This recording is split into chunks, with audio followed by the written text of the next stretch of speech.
नमस्कार, स्वागत आहे तुमचं आरोग्य माहिती मित्र या आपल्या मराठी यूट्यूब चॅनलमध्ये. विश्वासू आरोग्यविषयी गप्पा फार्मासिस्ट सोबत. डायबिटीज एक ओळख याबद्दल आपण संपूर्ण माहिती कव्हर करणार आहोत. सर्वसामान्य व्यक्तींना ही माहिती समजावी, पोहोचावी हा मुख्य उद्देश. डायबिटीज एक ओळख या व्हिडिओच्या माध्यमातून आरोग्य सल्ला मित्र सदर प्रस्तुत व्हिडिओमधून 10 वर्षाच्या अनुभवातून संपूर्ण माहिती गोळा करून सरळ साध्या सोप्या भाषेत प्रस्तुत करत आहोत. ही माहिती आपणास आवडल्यास अभिप्राय नक्की कळवा. चला सुरू करूया. मधुमेह हे रक्तातील साखरेचे प्रमाण असंतुलित होणे किंवा वाजवीपेक्षा वाढणे म्हणजेच हे मधुमेह. मधुमेह ही एनर्जीचा सोर्स असल्यामुळे मधुमेह शरीरात ऊर्जा निर्मिती चक्रामध्ये बिघाड करतो किंवा इन्सुलिनचा अभाव आणि कमतरता आढळून येते. हे नैसर्गिकरित्या आपल्या शरीरात हे असतेच. आता आपण याचे प्रकार जाणून घेऊया. मधुमेहाचे प्रकार 3. मधुमेह प्रकार 1 यामध्ये शरीराच्या पॅनक्रियाजमधून इन्सुलिन तयारच होऊ शकत नाही. ही लहानपणी किंवा तरुणपणी होण्याची जास्त संभावना येते. आणि दुसरा प्रकार 2 टाईप 2 यामध्ये रुग्णाला बाहेरून इन्सुलिन द्यावे लागते. हा सर्वात जास्त प्रमाणात आढळणारा मधुमेह आहे.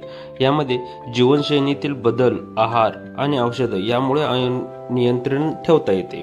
प्रामुख्याने प्रौढ वयोगटात दिसते, परंतु लहान मुलांमध्येही होऊ शकते. आणि त्यानंतर तिसरा पार्ट येतो हा गेस्टेशनल डायबिटीस. गेस्टेशनल डायबिटीस म्हणजे गर्भावस्थेतील मधुमेह. गर्भावस्थेत काही स्त्रियांना होणारा हा मधुमेह सर्वसाधारण प्रसूतीनंतर कमी होतो हा, पण पुढे प्रकार हा टाईप 2 मध्ये होण्याचा जास्त धोका जाणवतो.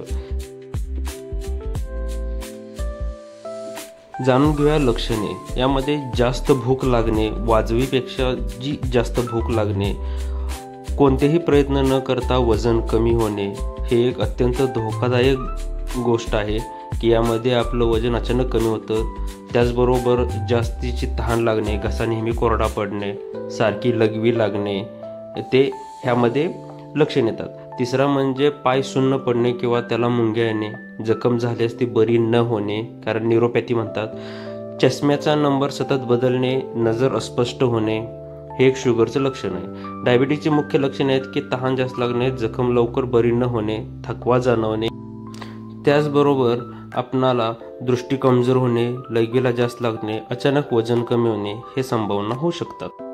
व्यायाम. नियमित व्यायाम करावा, जेणेकरून पायी चालणं असेल, भरभर चालणं असेल, सायकल चालवणं अतिउत्तम, पण सातत्याने व्यायाम करणं, मॉर्निंग वॉक असेल, योगासनं आणि त्याचबरोबर आपल्या योगासनामुळे आपल्याला दिवस आपला एकदम फ्रेश आणि उत्साह येतो. त्यामुळं ध्यान असेल, योगासनं, प्राणायाम आपण हे करावं. त्याचबरोबर आता आहाराकडे बघूया. डायबिटीज आहार कोणता घ्यावा? ह्यामध्ये हिरव्या पालेभाज्या असतील, संपूर्ण धान्य, कडधान्य, फायबरयुक्त पदार्थ, जेणेकरून साखर असलेले कोणतेही पदार्थ टाळावेत. कार्बोहायड्रेट आणि गोड पेयही टाळावं. त्याचबरोबर योग्य आहार हे उत्तम औषधच आहे. औषधाप्रमाणे आहाराचे काटेकोरपणे पालन केले पाहिजे. जसं आपण ह्या चार्टमध्ये आपण लिहिलंय त्याप्रमाणे लिंबाचं पान असेल, काकडी, गाजर, जांभळ, कारलं हे.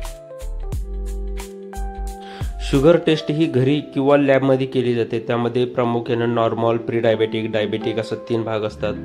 नॉर्मल रेंज ही 140च्या आत असावी जेवणानंतरची. प्री डायबेटिकची 199च्या आत असावी. आणि डायबेटिकमध्ये 200च्या वरती असेल तर ती डायबेटिक केली जाते की पोस्टप्रँडियलमध्ये जेवणानंतरची. फास्टिंगमध्येही त्यासोबत केली जाते, जेणेकरून फास्टिंग आणि पीपी हे केल्यानंतर पीपी म्हणजे पोस्टप्रँडियल केल्यानंतर हे बऱ्यापैकी आपल्याला शुगरचा अंदाज हा लागून जातो. जेणेकरून A1C टेस्ट 6.5च्या अभाव असेल तर हे डायबेटिकमध्ये कॅल्क्युलेट केलं जातं आणि प्री डायबेटिकमध्ये 5.7 to 6.4 मध्ये प्री डायबेटिक, जेणेकरून जिथं आपल्याला काळजी घेण्याची गरज आहे, जेणेकरून हे डायबेटिककडे जाऊ शकतं. ह्याची लक्षणे असतात. डायबिटीस हा घाबरून जाण्याचा गरज नाही. त्यामुळे साखरेवर कमी प्रेम करा, स्वतःवर प्रेम वाढवा, म्हणजे मधुमेह नियंत्रित राहील. त्याचबरोबर व्यायाम आलं आणि योगासनं यामुळे आहार, डॉक्टरांचा सल्ला याचाही त्यावरती परिणाम पडतो.